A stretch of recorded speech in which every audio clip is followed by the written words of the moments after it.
Go Yard. I got so much motherfucking design on right now. Break it down, bring it back, make it clap. I got 3 old thoughts, new block, where that thing. Bitches on my line, and you know. Assalamualaikum warahmatullahi wabarakatuh. Sebagai makhluk Tuhan, kita patut bersyukur. Alhamdulillahirrabbilalamin. Pada kesempatan siang kali ini, saya akan membahas mengenai meraih sukses di dunia wal akhirah. Semua apa yang kita langkahkan bersama, apa yang kita lakukan, kita kuliah dan sebagainya, itu yang dikejar adalah sebuah kesuksesan. Akan tetapi sangat miris ketika kesuksesan itu hanya dikejar di dunia saja. Maka di sini saya letakkan wal akhirah. Maka kesuksesan bagaimana bisa kita raih di dunia dan juga di akhirat. Di akhirat. Juga di akhirat.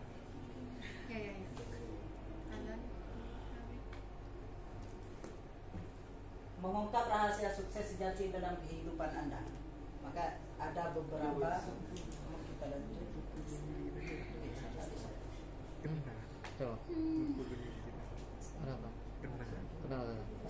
Ada 5 kunci dalam mengungkap rahasia sukses sejati dalam kehidupan Anda. Pertama, tafa'ulil fikri. Di bahasa Arab biar lebih keren.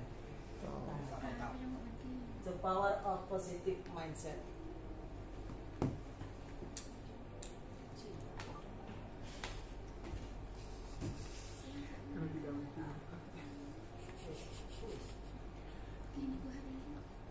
Positive mindset bisa dibaca? Ya.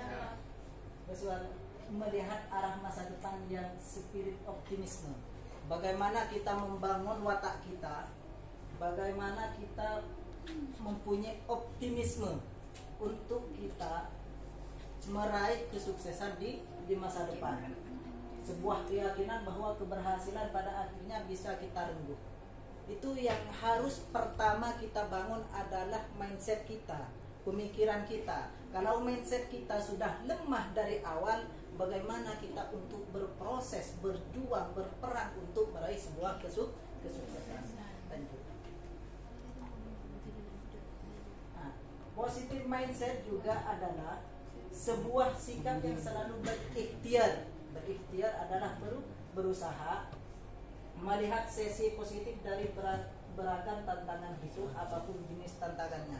Artinya langkah kita itu, proses kita pasti mempunyai halangan dan rintangan.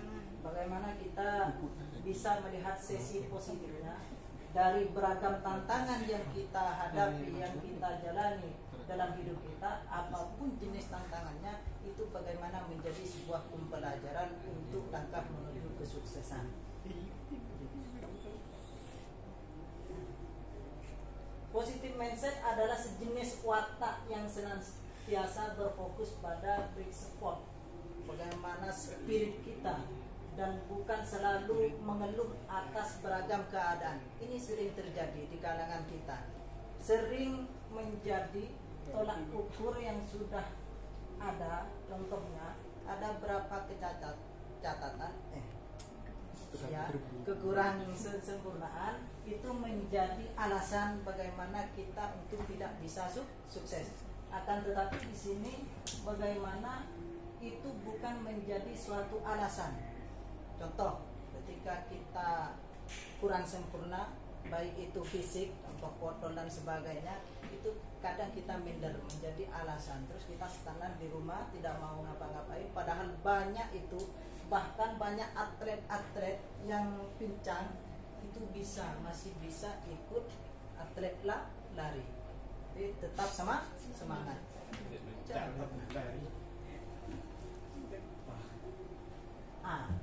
Ini gambar bola, gol.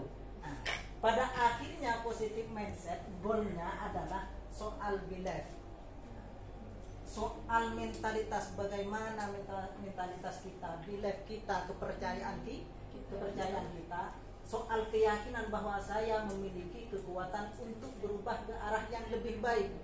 Belief, kepercayaan kita terus bangun. bagaimana membangun mentalitas kita yang awalnya kita hanya seorang petani, lahir dari orang-orang tua petani, akan tetapi mentalitas kita kuat, kita mau berjuang membangun, kita insya Allah bisa sukses. Nah, ini kunci kedua. Ada kunci 1, 2, tapi bukan duplikat. Azam kuat, mujtahidun min syiddatin kuwah. Subhanallah. Fighting spirit, bagaimana kita berperang, spirit berperang, berjuang maksudnya. Ini gambar lari, mesti lelah, iya serius lari. Tapi kita butuh proses, butuh spirit berperang, berjuang untuk meraih suatu kesuksesan. Kejarlah impian Anda dengan persisten, dengan kegigihan, dengan keuletan, dan dengan keteguhan. Dengan kalau tidak ada yang tiga, kegigihan, keuletan, bagaimana kita untuk meraih? Hanya loyo, tidak mau belajar, terus tugas masih lambat, ya, masih izin lambat.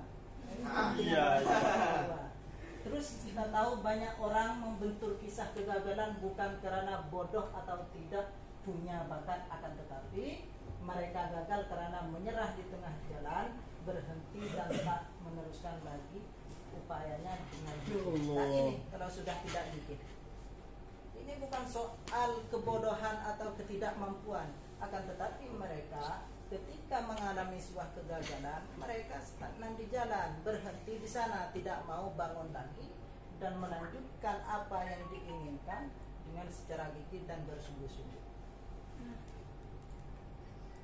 Terus lanjut, di sini ada perkataan orang bijak bahwasanya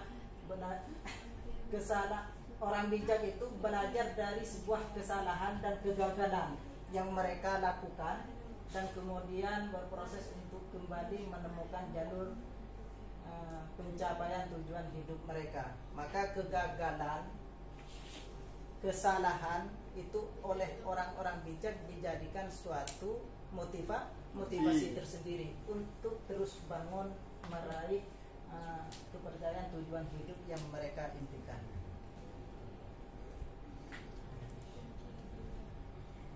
Learning spirit belajar.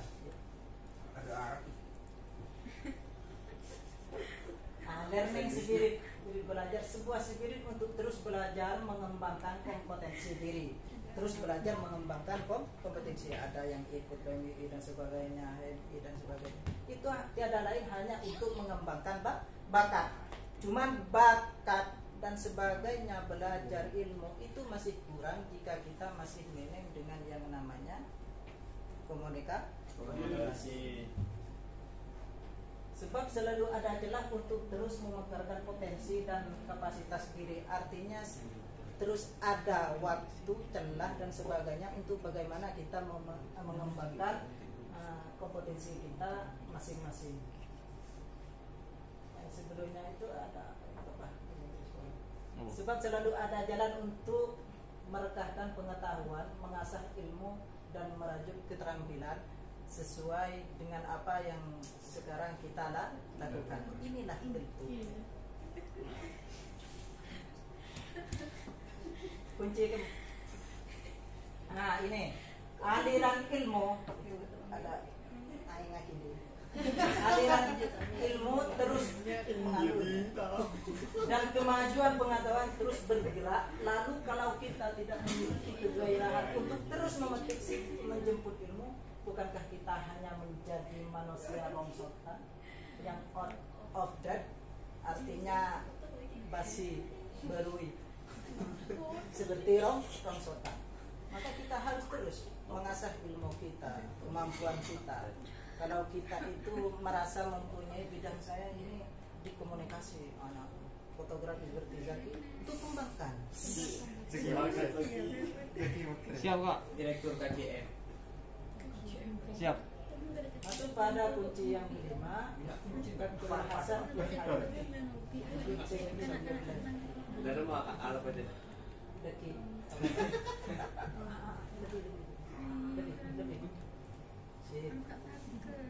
bentangkanlah selalu benih-benih kebajikan dalam benih hidup. apaan tuh?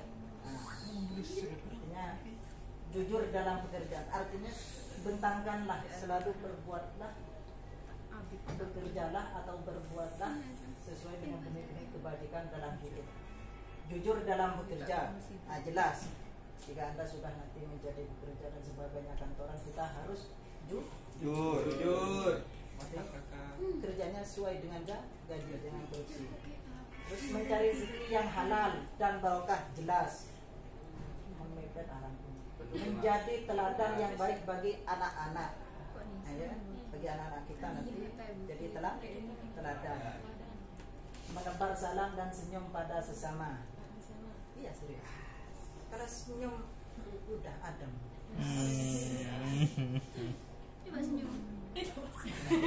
Coba senyum. Tambahkan pula benih-benih kemuliaan dalam hidup. Nah, Benih ini melolok. sudah mengerucut kepada hal-hal ke akhirat, sukses di akhirat nanti. Tekun bersedekah pada anak yatim, ini luar biasa. Membantu sanak saudara dengan hati lapang dan selalu, artinya membantu dengan hati lapang itu terkadang kita sering bersedekah membantu, akan tetapi kita masih mengharap timbal balik pamrih, dan selalu ringan tangan dalam menolong sesama.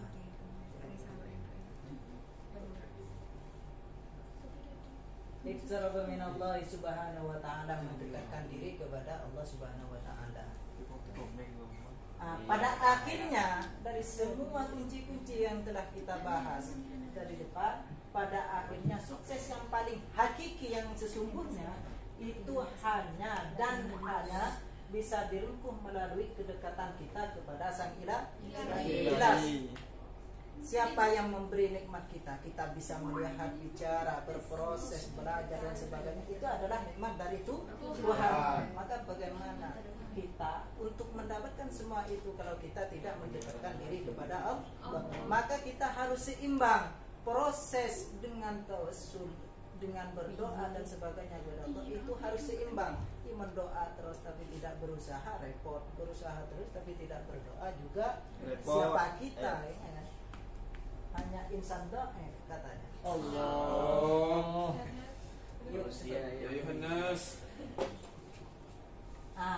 Karena itu bangunlah kebiasaan untuk dekat sama Allah. Ini yang rada-rada berat sekali, saudara. Astagfirullah. Rajin membaca Al-Quran. Kalau kita mondok, mempunyai pengalaman mondok, maka kita masih diwajibkan untuk membaca Al-Quran. Itu masih bisa. Kalau kita sudah out dari pondok, udah Al-Quran sudah ditinggalkan, kita mempunyai aplikasi, udah mulai simpel, terus dilupakan. Caranya untuk mendekatkan, diantaranya rajin membaca Al-Quran. Terus yang kedua, selalu berusaha sholat berjemaah di masjid. Ini juga sulit. Ya, tapi yang penting kita sholat 5 waktu. Selanjutnya tekun membaca zikir. Zikir berarti ingat kepada Allah. Zikir bukan hanya sekedar ingat. Istiqomah dalam menjalankan ritual sholat tahajud. Ini sangat luar biasa. Kemarin saat saya tes untuk mendapatkan sertifikat, itu kan saya sudah mondok. Saya sudah sombong sebenarnya. Saya sudah bisa semuanya akan dijawab. Kalau soal agama, Astagfirullah. nyampe kepada tahajud, minta didoa tahajud, saya ternyata tidak hafal. Allah, terlalu kamu. Hafalin oleh Bapak Delta, saya hafalin. Alhamdulillah saya hafal, cuman pengaplikasiannya saya masih. Gak apa-apa. Hafalin lagi gak? Tahajud bersama nanti malam. Iya siap. Tidur hotel mana itu mau tidurnya? Inilah hasil dari semua animasi. Dari ini jika ada yang masih mau didiskusikan silahkan. Kalau ada yang mau dipertanyakan silahkan. Dosen juga boleh. Maaf dong. Sukses aku. Itu nilai dong. Bulan. Enggak ada. Udah. Tidak ada sesuai di sana matur nuwun sekelangkong dan sukses. Pak Jared, pertanyaan. Oh ya. Benih pertanyaan sih, lebih ke Nasihat. tip and trick supaya rajin sholat tahajud. Sholat subuh nggak berjam loh. Minta trik. Ah ya. Itu gampang. Sini. Gimana? Trik untuk bisa rajin sholat tahajud. Ini kan tahajud di pertengah malam, maksudnya di kondisi sangat sulit. Iya. Saya awal-awal bukan saya aktif tahajud ya. Ini tahajud bini. Awal-awal bisa tahajud itu karena saya ngefans pada Manchester City. Manchester City mainnya itu jam 02.00 biasanya sering dia. Kalau Premier League. Maka habis nonton saya sempatkan sholat tahajud itu gara-gara Manchester City.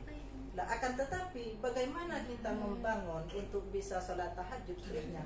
Pertama, kita mulai dari yang paling kecil, kita bagaimana menghindari dari hal-hal haram. Kita bagaimana untuk tidak bisa makan hasil sholat. Tak serius. Tidak ada yang menyinggung. Saya pernah sholat tak serius. Itu king slot itu tuh. Ini tuh. Gak ada bu. Nah, hanya contoh. Hindari maksudnya hal-hal haram. Terus makanan harus dijaga karena kalau sudah masuk hal haram atau hal kotor kepada hati kita, maka hati kita itu akan keras, malas dan sebagainya. Terus bagaimana kita bisa aktif di 5 sholat yang wajib. Nah, kalau sudah aktif sunat kita bisa ba'diyah dan qobliyah, insya Allah tahajud dan duha itu bisa. Karena hal-hal yang terbiasa itu akan terasa ringan. Jika Anda sudah terbiasa tahajud, sudah terbiasa duha, maka untuk meninggalkan yang dua-duanya itu akan terasa sulit, berat, eman dan sebagainya. Akan tetapi ketika tidak melakukan, berat untuk melakukan. Maka bismillah, coba. Tidak ada yang rugi. Terus katanya juga mencerahkan. Kalau saya itu tahajud. Sudah. Alhamdulillah para celengan dari kita. Sudah. Baik, terima kasih. Dalam mungkin sampai. Enggak ada. Sudah. Saya cukupkan di sini. Mohon maaf jika ada kesalahan. Wabillahi taufiq wal hidayah. Assalamualaikum warahmatullahi wabarakatuh. Waalaikumsalam warahmatullahi wabarakatuh. Tepuk tangan untuk